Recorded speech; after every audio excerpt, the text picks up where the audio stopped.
Om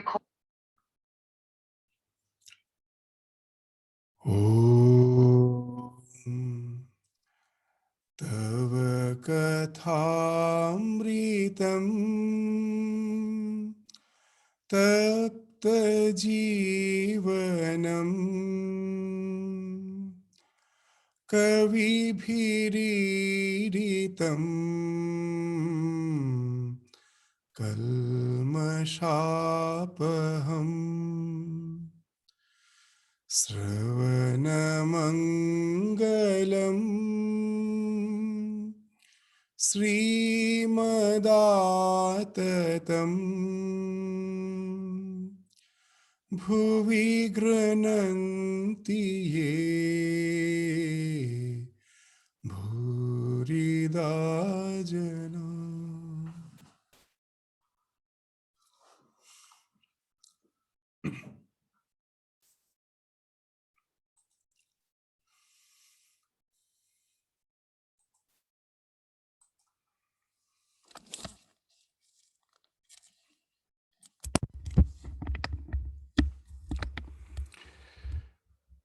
So in the last class, we were discussing that section of Shrimad Bhagavatam where we find that the Sutta Swami, Sutta Ugrasravasa, the son of Sutta Romaharshana, has arrived in Naimisharanya, where Shaunaka, the sage Shaunaka, in association with other sages, were performing some sacrifice. And as we have discussed in the last class, Shaunaka was in Naimisharanya, being advised by Brahma that in the Kali Yuga, to get rid of the effects of the Kali, of all the bad impressions of that Kali Yuga, he was advised to be in Naimisharanya. The word Naimisharanya itself means from where the Lord's vision is never taken away. He's always looking at it as if. So it's always having the grace of the divine. So he was advised by Brahma to be there, and that's what he was doing. He was performing some sacrifice in association with the other sages.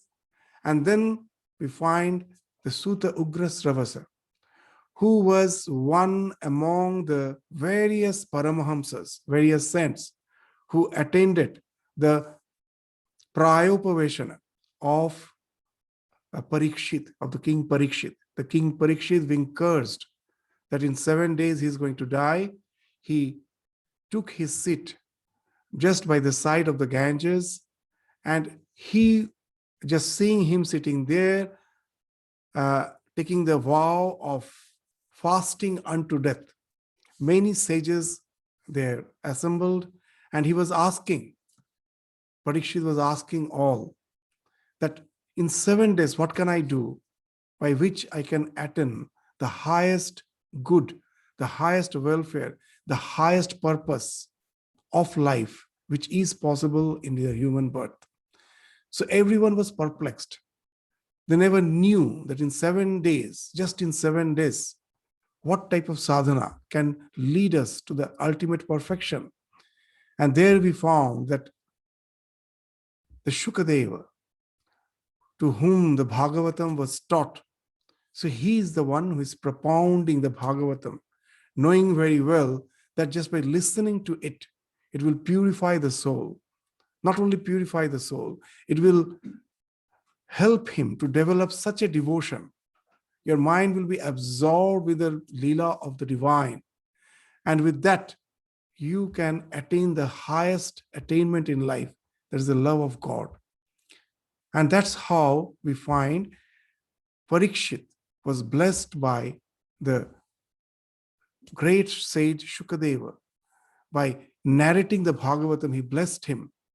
And indirectly, all the sages who were sitting there, they also were blessed by that wonderful exposition of the Bhagavatam done by Shukadeva.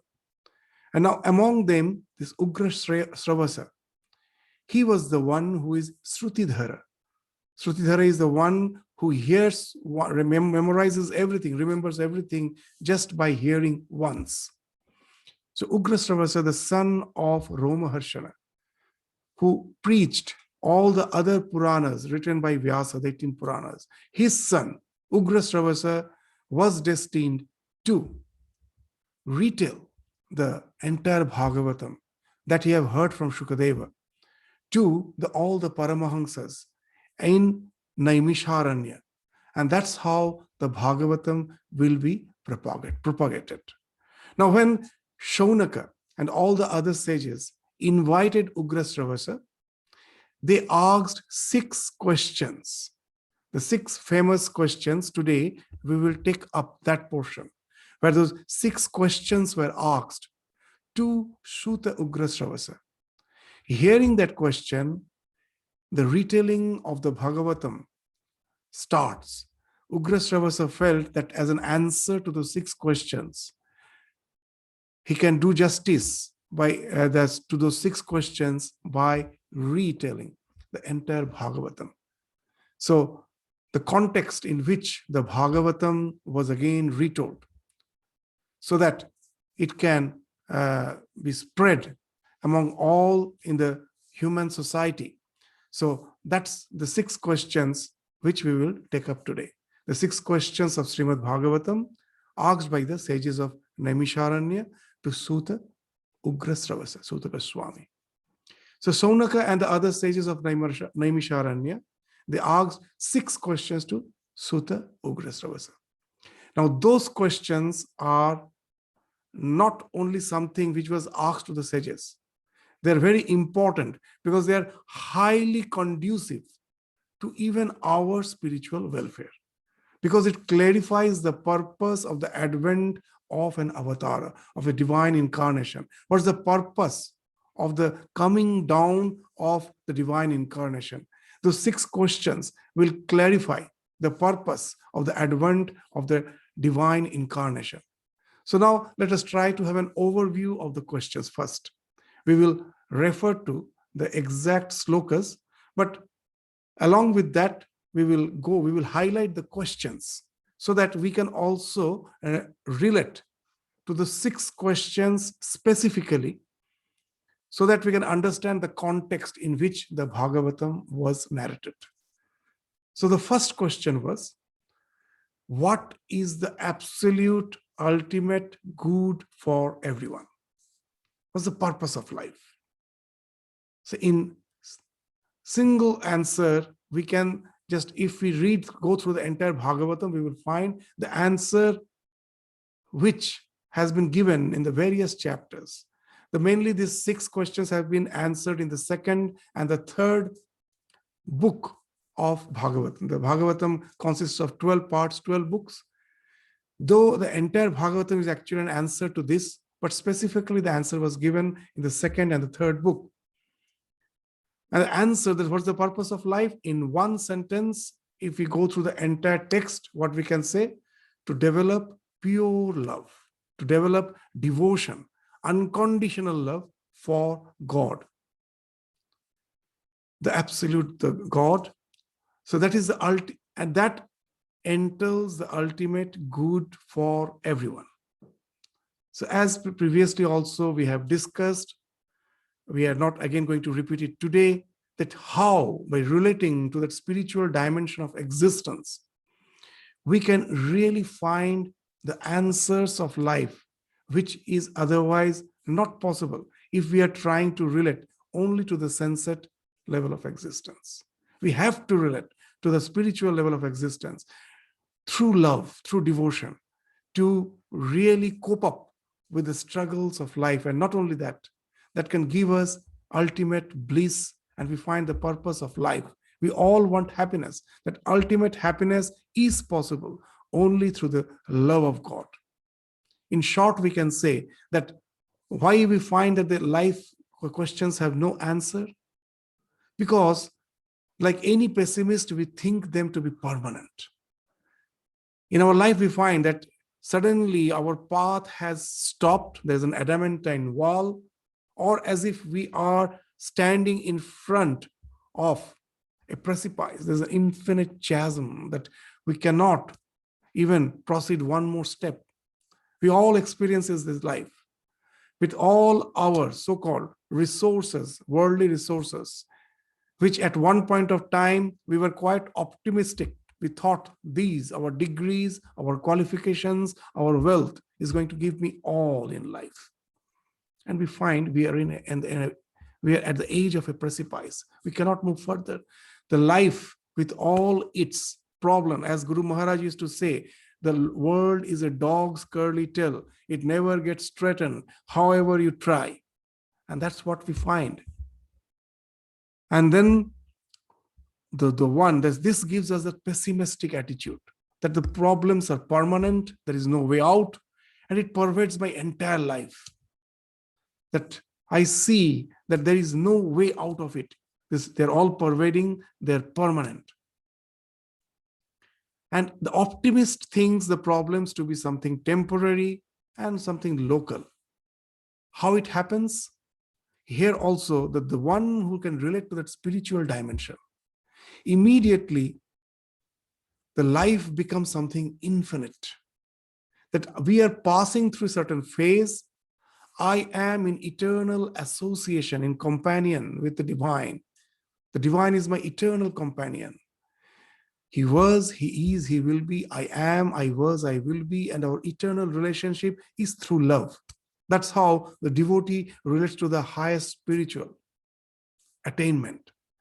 It says they never go beyond the duality, but still the question of limited existence, they immediately transcend. And that makes all the problems of life something very, very local. It cannot pervade your entire existence. It's not permanent, it's just a passing phase. And the bliss which comes out of it can enable you to just simply transcend all the struggles of life. So that's how we find in the very first question, which was asked by the sages, that what is the ultimate good for everyone? And by studying the Bhagavatam, we find the answer by developing that pure, unconditional love for the God, the absolute reality. Now, the next question which ensues from that. Now, if that is so, then what is the purpose of the various elaborate, time-consuming, and intricate rituals and sacrifices described in the Vedas, the Karma Kandas? That's what, before the Bhagavatam was propounded, that's what the religion meant. There was elaborate sacrifices and intricate. Lot of details were there. Lifelong they used to do those practices. Then what are they meant for? If you just say it is the love for God. So that's the next question. Then what all are those karma kandas meant for? And if they're there, is there anything which is the gist of all the karma kandas? It's so confusing. That so many rituals are there, sacrifices there. Am I going to perform them throughout my life? And then the answer which we find throughout the Bhagavatam, which is given, is that why we do the sacrifice. Any sacrifice you take, what's the idea? That suppose even nowadays, the remnant of those sacrifices you will find is interesting. That there's a drought. And suddenly, some of the Vedic scholars will say, do such and such yajna, and there will be rain. There will be rain. So what's the basic idea? That by doing yajna, I am pleasing the God of rain, and he showers the rain. Now, who is the God of rain? All these various gods are the particular manifestation of the absolute. That was an idea in the Veda. So, any sacrifice ultimately is to please the Lord, isn't it? That was, we have already studied in the 28th and the 29th sloka of the second chapter of the first part of the Bhagavatam. They're very wonderful, simple, direct, terse slokas. What are they? Vasudeva Para Veda. The ultimate goal of the entire Veda is the Lord. All those yajnas, sacrifices, ultimately why I'm doing? To please him. Vasudeva Para Makha. all the sacrifices which are mentioned in the Vedas. Makha is the sacrifices. It is He's the ultimate goal. Vasudeva para yoga. All the yogic practices, meditation, what I am doing. Yoga itself, the word itself means union. I'm trying to get united with the divine. Vasudeva para kriyaha. All the obligatory duties. There are nitya karma. Apart from the sacrifices, there are some nitya karma. All those, why I am doing? Again, to please the Lord. Vasudeva param jnanam, Vasudeva parah tapah, param tapah, Vasudeva paro dharma, Vasudeva paragati is my ultimate goal. So isn't it true? Yes, the first question was to have love for God. The second question, then where does this yajna stand? Well, they are not in any way deviating from the answer for the first question. Ultimately, all those elaborate sacrifices you are doing to please the Lord. So, of course, all the activities, your obligatory duties, your sacrifices, your other spiritual practices, everything is meant to please the divine. So now the third question, that's this first, before going to the third question, this question 1 and 2 as refer to the context, we will refer to the sloka. The sloka is the 9th sloka of the first part of the first chapter of the first part of Bhagavatam. What is that sloka? In that the first 2 questions has been asked. Tatra anjasa ayushman bhavata yat vinishchitam pungsam ekantata sreya tanna sangshitum arhasi. Tatra anjasa. In a very easy way, understandable way. O long-lived one, O Ayushman, O the Suta, this Ugra Sravasa, he has been addressed as the long-lived one. O Ayushman, you are of vast knowledge. Please explain, Samshitum, please explain in an easy, understandable way. Anjasa, in an easy, understandable way. What you have ascertained, what is your conviction, Vinishchitam, to be the absolute and ultimate good for the people in general. Pungsam ekantata sreha. What is the absolute good? So here, the 2 questions have been asked. That what is the ultimate goal? That please let us know that what you are convinced about. And what's the gist which you have studied from the scriptures? Please let us know. So these are the 2 questions we find in this sloka. That if loving the Lord is the ultimate goal, how it can relate to the elaborate rituals of the Vedas? Well, they are meant to develop that love. Then the third question which they ask, if that be so, then what is the need for the Lord's advent as avatara, specifically as Sri Krishna? If the sacrifices are there through which I can relate to the Lord, then what is the need for the Lord to come down? So here we find this is the third question they ask, that why he has to come down. Because already the way has been chalked out, that elaborate sacrifices, the Vedas, which has came from the divine. You follow that, and with that you reach through love, you reach your ultimate goal in life, that's your devotion for the Lord. Then why was the need for the Lord to come down as the avatar, as Sri Krishna? That has been asked, that question we find in the 12th sloka of the same chapter, the first chapter of the first part of Bhagavatam. Suta janasi bhadram te Bhagavan satvatang patihi devakyam vasudevasya jato yasya chikirshaya. Said, oh Suta Swami, the Suta, that you know, janasi, of for what purpose the personality of the Godhead, Bhagavan satvatang pati, the personality of the Godhead appeared in the womb of Devaki. Devakyang Vasudevasya. Jato Yasya Chikirshaya. So please relate to that what is the purpose of the personality of the Godhead to take birth in the womb of Devaki as Sri Krishna. So here we find the context where the Bhagavatam comes to picture. That as those sacrifices were very time-consuming, elaborate, and intricate. In Kali Yuga, as we have discussed earlier in the very introduction, that the biggest irony of this age, that how the civilization developed, the entire civilization, human civilization, what's the basic factor of the development of the human civilization? That it is the search for leisure. That we were food gatherers. We used to every day go to the forest, collect food. We learned agriculture. A part of the year we had to endeavor. The remaining part of the year, now we had leisure. You have all your grains in your granary, stock. So what to do with the leisure? So at that time, we find this so-called, the culture, the religion, everything is developing. Because people have the leisure, that as Sri Ramakrishna used to say, khali pete dharma hoy na. When you are in search of your food, when your sustenance itself is your prime necessary, you can never think of anything else. There cannot be any religion in empty stomach. Now, when you have leisure, now all this thought for the religion, everything comes. Not only religion, all the culture, your music, art, everything came out of that leisure. That's how the culture developed. And now we in search of more and more leisure. Just think in the present modern civilization, how much leisure we are supposed to have.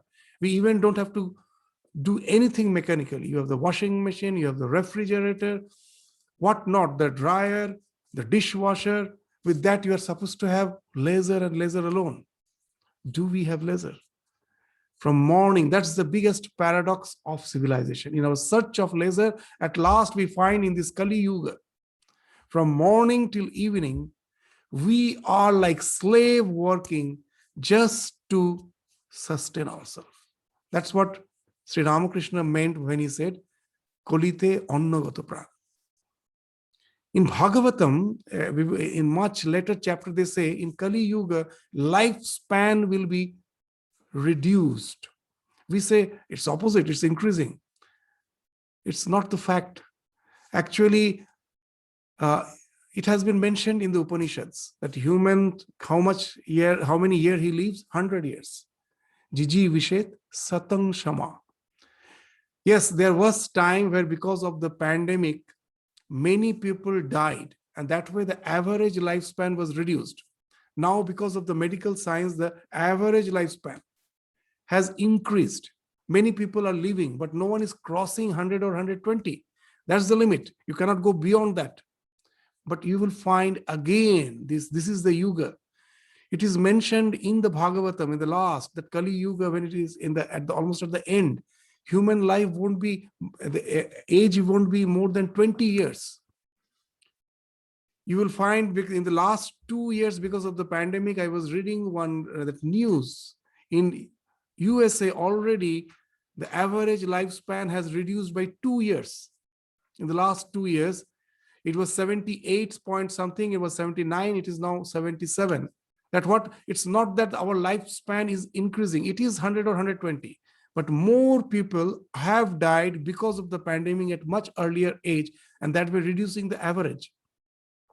So that way, in Kali Yuga, we find, you can just even imagine that all these type of infections, natural calamities are bound to increase because of the callousness which we have shown in the past 200 years in the name of advancement.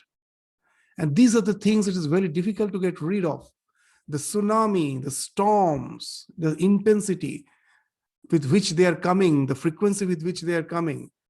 As we have destroyed the flora and fauna, the viral infection is something which we cannot avoid. It is going to, all the virus which has been shaken off from the flora and fauna is somehow mutating and is now finding us as their host. And it is a big challenge. We don't know where still farther we are going to go. And in Bhagavatam, we find it's clearly mentioned that life is very short in Kali Yuga. We are already getting an inkling of it. It's a short life. And that life is burdened by work. In the search of leisure, you have no leisure. How can you perform all those elaborate yagyas? All those intricate sacrifices. There's no time. No time, you don't have the resource. So God says that to get liberation in Kali Yuga is very easy, just by loving the divine. And that's why out of compassion, incarnations, all the idea of incarnations we find is in Kali Yuga. The divine incarnates. They are incarnating. Why? That holding unto their life, the way means just you have what's the thing that your absorption, because as they are uttama sloka, this word will come again and again in the Bhagavata, that if you have to write a sloka where depicting the life of the Lord, it has to be uttam, it has to be good, because nothing in his life is something debasing. So Krishna has been again and again addressed as the uttama sloka.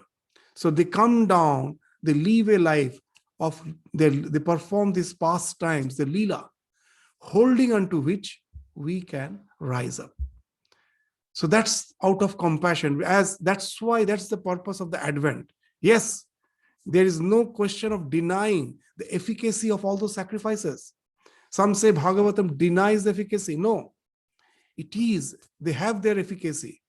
But we in this yuga, why the need of Bhagavatam? We need a path where, because of all these hindrances, all these shortcomings, our lifespan has reduced, is going to reduce. We cannot think of performing those elaborate practices because throughout the day we are busy just for maintaining our sustenance with all our day-to-day activities. We have almost converted into slave.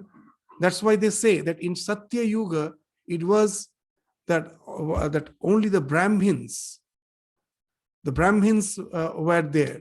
And in Kali Yuga, it is the Shudras. You may say, how come the Brahmins are there not? No. Whatever, whether you are a professor, whether you are the chief minister, the prime minister, the president, or you are just working in some cafeteria as just a dishwasher, whatever may be, you find that ultimately you are almost totally churned out. There is no relaxation, no any leisure for you. So we have all converted into Shudra. That has been mentioned, this Kali Yuga. These are all Shudras as per the way of life is concerned. So what's the way out? That through all our activities, if we can somehow keep our mind in the divine, and that also how? Just by listening to the divine glories, contemplating on that, and discussing on that, and practicing the presence of the divine in all the activities which I am doing. That's the way we can easily cleanse off our psyche and attain a state which is something as good as the psychic states attainable by all those elaborate sacrifices. So that's why out of compassion, the Lord came down. That's the answer which we'll be finding throughout the Bhagavatam. So you will find these questions are very nicely sequenced. So again, just say the first, what's the purpose of life? Loving God. If that's the thing, how can we relate to those elaborate sacrifices? Yes, they're all meant to please the Lord. And if that's so, then why again there's a need for the Lord to incarnate? Yes, in this yuga, these elaborate sacrifices almost has no meaning. I cannot do them. So Lord has came down just by relating to the pastimes of his life, of his lila. He comes down, performs the lila, so that holding on to his lila, we can raise up. Because whenever I'm reading the life of the divine, whatever he's doing, he's purifying. Not a single act is there which is going to debase you, is going to pollute your mind. It's just going to cleanse. So it's an easy way. So that's the thing which we will find the Bhagavatam will be describing. We are just giving the answer here in short so that we can relate to those questions. So what was the purpose of Krishna? This just so that we can hold on to him. He comes down so that by holding on to his lila, we can ascend. He descends so that we can ascend. He's called Avatara. Avatara means to come down. Avatarana, from the word Avatarana, the word avatar comes. He comes down so that holding on to him, we can rise up. So from this, the next two questions obviously comes. If that's the so, what are his divine sports? That he comes down, just leads the life so that we can hold on to that life and rise up. The next question naturally comes, what are those divine sports? So that's been asked in the next question. So what divine sports were enacted by Sri Krishna? So that's being, that question is asked in the 20th sloka of the first part of the first chapter of the first part of Bhagavatam. Kritavan kila karmani saha ramena keshava ati martyani bhagavan gurah kapata manusha. Kritavan kila karmani saha ramena keshava. Saha ramena. Who is the Rama? Balarama. So all the actions which he has done, Kritavan, all the actions, karmani, saha, along with Balarama. The Keshava came down, Krishna came down, and all the things which he has done, along with Balarama. Ati martyani bhagavan gudha kapata manusha. This word kapata manusha is very important. He is a kapata manusha. Kapata means one who is impersonating. That he is not deceitful. Krishna has been designated as Kapata Purusha in this sloka. Why? Because he appears as a human being. He's not a real human being. He's the God. So the Kapata Purusha literally means deceitful. But in that sense, it's not used here. That the Lord has impersonating as a human being. So Krishna, that's why has been designated as Kapata Purusha. So Lord cannot be deceitful. It's an ironical statement. So, but for ordinary beings, it is almost impossible to recognize the Lord. Even in the Bhagavad Gita, we find there's a sloka in the 9th chapter, the 11th sloka of Bhagavata. Avajananti mang mudha manushing tanumasritam parang bhavam ajananto mama bhuta maheshwaram. That ordinary beings who are absorbed in ignorance, who are drowned in ignorance, and is blinded by the Maya, they consider me to be just like any other human being.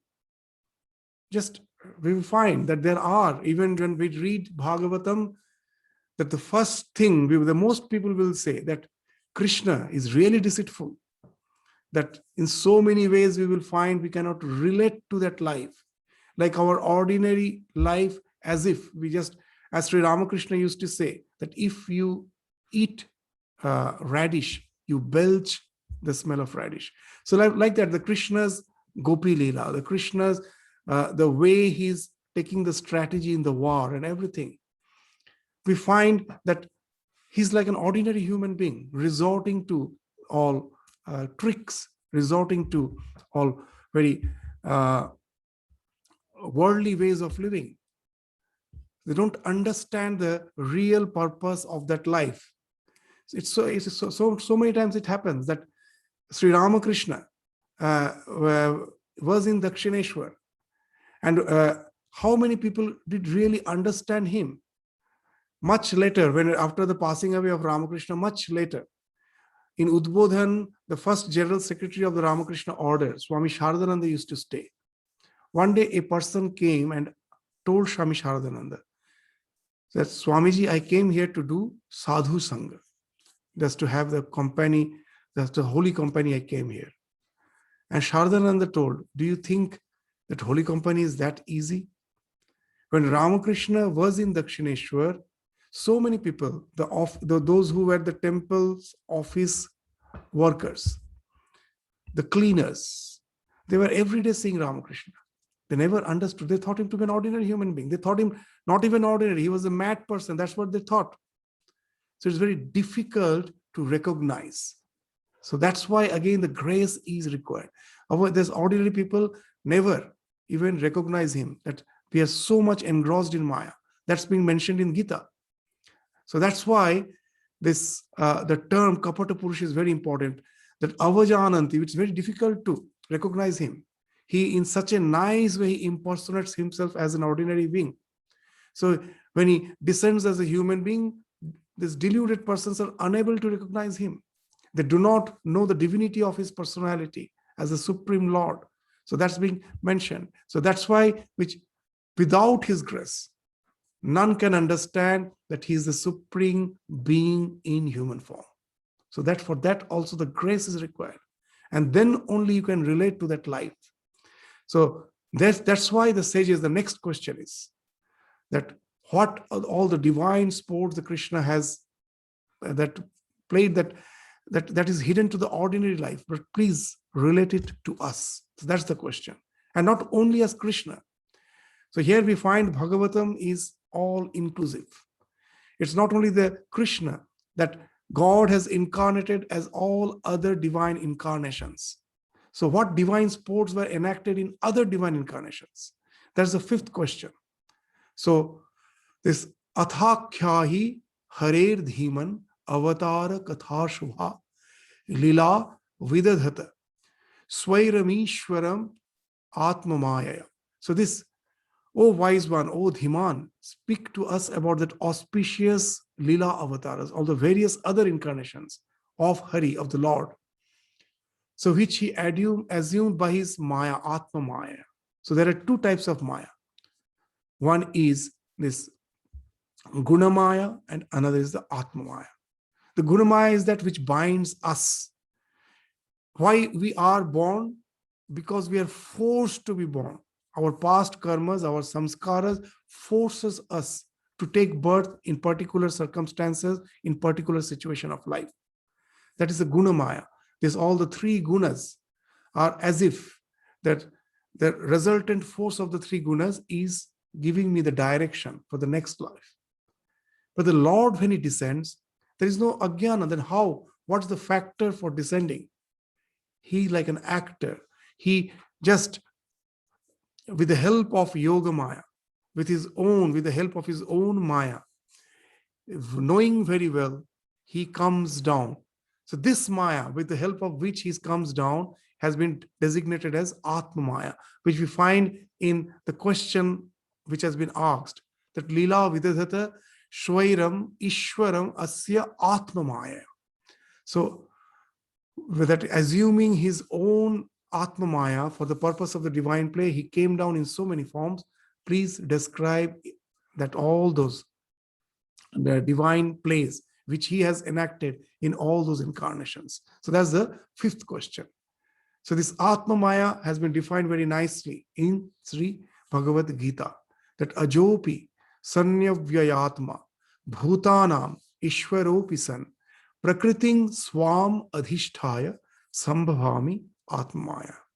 That though I am that absolute imperishable truth, but out of compassion, I just with the help of my own Maya, I assume the human form and come down so that people holding unto this divine Leela can rise up. So there are the two purposes of the divine play. One is, with the passage of time, we forget the values, the real values of the religion. So again, to establish the religion, the Lord comes. That's the external. That's not the main reason. That's just the external karana. That the real, the antaranga karana is he comes down to enjoy the bliss of the association with the devotees. That Lord is all blissful. He comes down to enjoy the bliss with the association of his devotees. So these are the two purposes for which he comes down. The first purpose is the external, just for the dharma pratishtha. There's a very nice, interesting, funny story of Nasiruddin. That one day Nasiruddin bought the real story is the duck. We can take that story, that he brought some duck. And why he bought that, there was some guest. So he wanted to prepare some duck soup. So the neighbors came to know that Nasiruddin has a guest, and for the preparing of the duck soups, he has bought some duck. So the next day, when the guest, that his friend has gone, some neighbor came and introduced himself. I am the friend of your friend. So Nasiruddin understood that he also wants to be treated. So he was treated. But the The coming of the people never stopped. The next day, again, someone came. That I'm the friend of your friend. Good. He also got some soup. And it continued for 3-4 days. And I'm the friend of the friend of the friend of your friend. Nasiruddin allowed them, and he was in the dining table when they were seated. Nasiruddin just kept a huge bowl of boiling water below the nose. And this person was really angry. Well, what is this? Is this the way you treat your guest? Well, what to do? Well, this is the soup of the soup of the soup of the soup of the duck, which the friend of your friend of the friend of your friend has brought. So that's what happens with the religion, that it gradually gets diluted. And the avatar, that's why the Lord has to come, that all the things are in the scripture. But we are expert in philosophizing, not to follow the philosophy, that all the things which has been mentioned in the scripture, we somehow can make them that as a support, as a reference for all the weaknesses which we have. And we say we are quite religious. And that's how the religion goes on getting diluted. And then again, the Lord has to come to establish it. So that's the one purpose. But that's not the main. As Sri Ramakrishna used to say, that the elephant has the tusk, but for chewing, it has some internal teeth. It is not visible. So what we see is that external tusk. But the real thing is that for which the avatara himself as if nourishes is by enjoying the bliss of its association with the divine. For that, so that's the purpose for which he comes. And that's the thing which actually will be related to the entire Bhagavatam. That's why the Bhagavatam is placed over the Bhagavad Gita. Bhagavad Gita speaks of the way we should lead the life. But that exuberance of the divine love, that we find even lacking in the Bhagavad Gita. So that's the thing for which you have to resort to the Bhagavatam. And through these questions, they're indirectly asking for that what are those plays that God has played, that please relate, so that we can relate to the Lord through love. So that was the 5th question. The 6th question, the last question, is very interesting. Now, Avatara comes. He just, most of the people don't recognize him, but the inner circle, those who are with him, they enjoy that tremendous bliss. That in one of the slokas in Bhagavatam, it is very nicely mentioned that at night, on the full moon night, when the reflection of the moon is in the river, seeing the reflection of the moon, all the fish just starts playing with that reflection. And suddenly a speck of cloud comes and the moon is no more visible, and the fish all just are bewildered. They are perplexed where our friend has gone.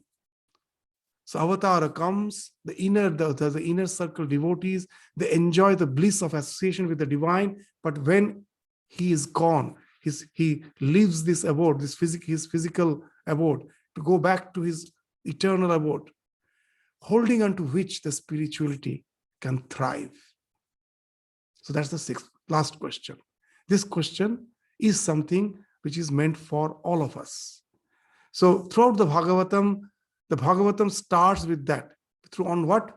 It now, the Lord, when he's not there, his words are the thing just on which that we are thriving. So it is the scripture, the Shrimad Bhagavatam. You have to resort when spirituality or dharma now takes resort to the scripture itself.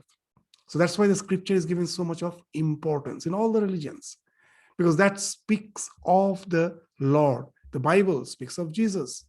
Quran speaks of all the revelations which Muhammad is having. That's all the revelations. That's the thing which Quran is relating. So all the scriptures actually speaks of the divine incarnations, relation to the divine. When they come down in this earth, the way they relate, the way they enact their life as a devotee, which we have to inculcate, that's the thing they are playing. So we have to resorting to the scriptures that spirituality can thrive. So these answers are actually not given here. We just gave the answer as a gist, which will be given throughout the Bhagavatam, so that we can relate to these questions. So now, hearing these questions, the Ugra Savasa, what he thinks, that what answer should I give to the sages, these 6 questions? Because he was a master in all the philosophies. He read the Sankhya, Yoga, Nyaya, Mimamsa, Vedanta. And we find that as per the eligibility of the various spiritual aspirants, their teachings are quite different. Because from various perspectives, when you're looking at the truth, it may appear so different. It's not actually different. A building, when you look from the east, we take a photo from the east. If you take a photo from the west, from the north, from the south, all the pictures will be different. The same building appears to be different when you're taking the picture from various directions. So that's what speaks of the perspective. When we translate darshan as philosophy, it's a wrong translation. It's actually not the real translation. The word darshana means to see. This speaks of perspective. That these are the various darshanas. These are the various perspectives through which I'm looking at the truth. And that's why they appear to be so different. Now, these sages are asking something by that which is very easy to understand, we can hold on to. So now to speak of all these philosophies will be quite confusing. As has been told in Mahabharata, Veda Vivinna, Smritayo Vivinna, Naso Muni, Yasya Matam Na Bhinnam. This is very interesting, poetic way of saying. You cannot be a Muni unless you propound something different from others. In university, if in research, if it is not unique, if you have nothing to say, if it is only cut and paste, it won't be considered as a research. So like that, the Muni, he has to be different from others to declare himself as Muni. Naso Muni, Yasya Matam Na Bhinna. Unless he is. So now if you try to resort to all those things, it may be so confusing. So what's the way out? So now this Ugra Sravasa is thinking that, he further thought, very interesting, that he has heard the Bhagavatam. What is the context? That Vyasa, when he found that even after writing the 18 Puranas, the Brahma Sutras, classifying the Vedas, after doing all those things, he found he couldn't somehow motivate the people to the path of spirituality. And then only he wrote this Bhagavatam, being advised by Narada. So this is the scripture for the present age. So that's the one reason. The other, a rishi like Shukadeva, who was absorbed in the Nirvikalpa Samadhi, he was brought down by reciting this Bhagavatam, by relating to the love of the divine. And it is he who has preached it. And that also to whom? To Raja Parikshit, who just in 7 days, by hearing it, attained the highest good in life. So it is having that efficacy. It has a tremendous efficacy. So as a response to these 6 questions, now what he thinks, there's thinking this, the Shruta told Shonak and other sages, what he told? Tatra kirtayato vipra, vipra rishehe bhuri tejasa, ahancha adhyagamang tatra nivishta tat anugrahat, sohangva sravaishyami yatha adhitang yatha mati. This is the 44th sloka of the 3rd chapter of the first part of Bhagavatam. That what it is saying, that, oh holy man, that I, sitting at the feet of that great powerful sage, means Shukadeva, Vipra Rishe Bhuri Tejasa. That Tejasa speaks of the power. That Rishi, who is extremely powerful, he is a spiritual giant, that sitting in his beneath his feet and hearing to what he has narrated, as he narrated these glorious accounts of the Lord. Tatra Kirtayato, he's just praise the glories of the Lord. I too happen to hear that by the grace of that great one. By his grace, I also soham va sravaishyami. I also heard that. But a very interesting thing, what's the fact? Now I will narrate. But how humble he is saying that as far as my understanding would permit, that what he told, most probably as per for the limitation of my understanding, maybe it's not that I will be represented in a proper way, but still, as you have asked that question, I will try to relate as far as I have understood. Yatha adhitan, yatha mati. So as far as my understanding would permit, I will narrate this Bhagavatam. So this is the context in which we find the retelling of the Bhagavatam is ensued, is issuing. The Bhagavatam is narrated, is based on these 6 questions. So these 6 questions are highly significant for those who study the Bhagavatam. So that's how we find the story of Bhagavatam now will start. And it will be re-narrated by Ugra Sravasa, who has heard it from Shukadeva.